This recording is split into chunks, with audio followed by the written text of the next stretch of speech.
గౌరవనీయులు జనసేన పార్టీ అధినేత మనందరికీ ఆరాధ్యుడైనటువంటి మన పవన్ కళ్యాణ్ గారికి వేదిక కలిగించినటువంటి మన పార్టీ అభ్యర్థి నాయకర్ గారికి, అదేవిధంగా పార్లమెంట్ అభ్యర్థి శ్రీనివాస్ వర్మ గారికి, వేదిక కలిగినటువంటి అతిరథ మహారాజులందరికీ, కార్యక్రమానికి ఇచ్చినటువంటి Janasena, Telugu Desam party, BJP party, అదేవిధంగా ముఖ్యంగా పవన్ కళ్యాణ్ గారి అభిమానులు, నర్సాపురం చూస్తున్న ప్రజానికి అందరికీ కూడా ముందుగా పేరు పేరున హృదయపూర్వక అభినందనలు తెలియపరుస్తున్నాం. చాలా సంతోషం. ఈ రోజు మనం చూస్తున్నాం, ఎప్పుడన్నా మీటింగ్ పెడితే 2 రోడ్ల సెంటర్లో పెడతాం, లేకపోతే 3 రోడ్ల సెంటర్లో పెడతాం, మాక్సిమం 4 రోడ్ల సెంటర్లో పెడతాం. కానీ ఈ రోజున 8 రోడ్ల సెంటర్లో మనం మీటింగ్ పెట్టాం. ఇదొక 4 రోడ్ల సెంటరు, ఇదొక 4 రోడ్ల సెంటరు.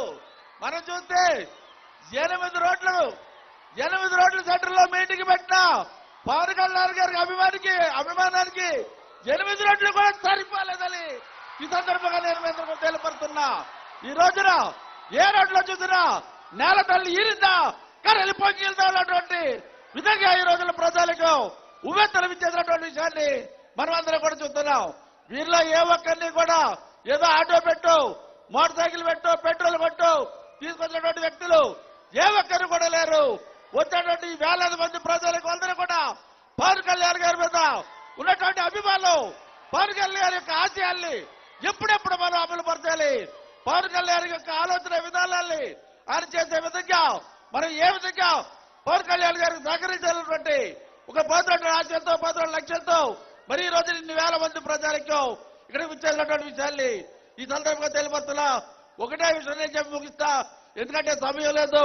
ఈ రోజున పవన్ కళ్యాణ్ గారికి ఆయనకి స్వార్థం లేదు. ఆయనకి కుటుంబం అంటే ఆంధ్ర రాష్ట్రమే ఆయన కుటుంబంగా భావిస్తున్నారు. స్వార్థం లేకుండా నిస్వార్థంగా ఈ రోజున ఆంధ్ర రాష్ట్రాన్ని ఒక పవిత్రమైన దేవాలయంగా ఆంధ్ర రాష్ట్ర ప్రజానికాలందరినీ కూడా ఒక దేవుడిగా భావిస్తున్నటువంటి వ్యక్తి మన పవన్ కళ్యాణ్ గారు అటువంటి విషయాల్ని ఈ సందర్భంగా సగౌరవంగా తెలియపరుస్తున్నా. ఆ విధంగా నిస్వార్థంగా పవన్ కళ్యాణ్ గారు మన గురించి ఇంత తప్పులు పడుతున్నారు, ఇంత ఆలోచన చేస్తున్నారంటే మనమందరం కూడా ఒకసారి ఆలోచన చేయాలని మీ అందరినీ కూడా కోరుకుంటూ రానున్నటువంటి అసెంబ్లీ పార్లమెంట్ ఎన్నికల్లో మే నెల 13 జరిగిన ఎన్నికల్లో ఇక్కడ నుంచి నాయకర్ గారికి గ్లాస్ గుర్తు మీద, అదేవిధంగా శ్రీనివాస్ వర్మ గారికి కమలం గుర్తు మీద ఓటు వేయాలి. అదేవిధంగా మరి కేంద్రంలో చూస్తే మోడీ గారు, రాష్ట్రంలో చూస్తే చంద్రబాబు నాయుడు గారు, మరి వీళ్ళందరికీ మధ్యలో మరి యువకుడు ఉత్సాహవంతుడు, దమ్ము ధైర్యం కలిగిన వ్యక్తి, కొంతమంది లాగా ఎటువంటి సమస్య మీద సరే ముందుకు సాగేటువంటి వ్యక్తి మన పవన్ కళ్యాణ్ గారని ఈ సందర్భంగా తెలియపరుస్తూ తప్పనిసరిగా మీ తరఫున, నా తరఫున, మనందరి తరఫున పవన్ కళ్యాణ్ గారు కోట హామీస్తున్నాం. నర్సాపురం నియోజకవర్గంలో జనసేన జెండాలి రేపు ఆడించి తీరుతామన్నటువంటి విషయాలు కూడా ఈ సందర్భంగా తెలియపరుస్తూ, అదేవిధంగా బీజేపీ జెండాలు కూడా రేపు ఆడిస్తామని తెలియపరుస్తూ, మరి రాత్రి సమయాన్నప్పటికీ కూడా మీరందరూ కూడా ఎంతో ఉత్సాహంగా ఉత్తేజంగా విద్యార్థి కార్యక్రమాలు విజయంతో చేసినందుకు ప్రతి ఒక్కరికి కూడా పేరులా హృదయపూర్వక అభినందనలు తెలియపరుచుకుంటూ మరొకసారి పవన్ కళ్యాణ్ గారికి మీ తరఫున, నా తరఫున, మనందరి తరఫున కూడా హృదయపూర్వక అభినందనలు తెలియపరుస్తూ మీ అందరి ముందు సెలవు తీసుకుంటున్నా. Thank you sir. సోదరుడు చాగని చిన్నానే మాట్లాడుతున్న కోరుతున్నాను. ముందుగా మన అన్నయ్య, మన దేవుడు పవన్ కళ్యాణ్ గారు, ఆయనకి పాదాభివందనం చేసుకుంటున్నా.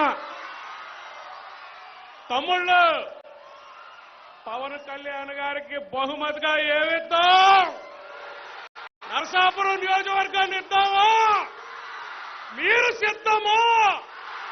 జై జనసేన. నాకు ఈ అవకాశం ఇచ్చినటువంటి పెద్దలు పవన్ కళ్యాణ్ గారికి మరియు సుబ్బారెడ్డి గారికి అందరికీ పేరు పేరున నా హృదయపూర్వక నమస్కారం.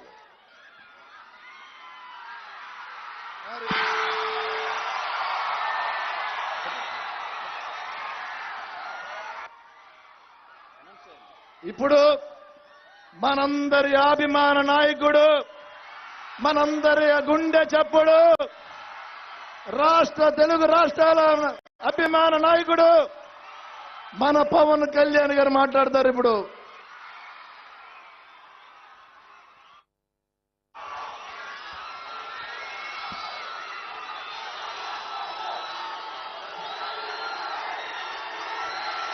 నర్సాపురం